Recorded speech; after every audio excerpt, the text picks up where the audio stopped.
Então, vou falar da quadrilha.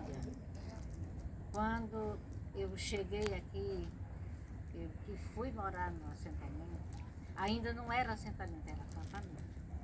Então, apareceu uma escola pelo MST, que para a gente poder dar aula, tinha que estudar também. Aí eu comecei a frequentar a escola, que era itinerante. Um dia era num assentamento, outro dia era no outro mês era em outro, para a gente receber os certificados de ensino médio. Mas tinha que formar uma turma. Mas já só um instante. Eita, porca.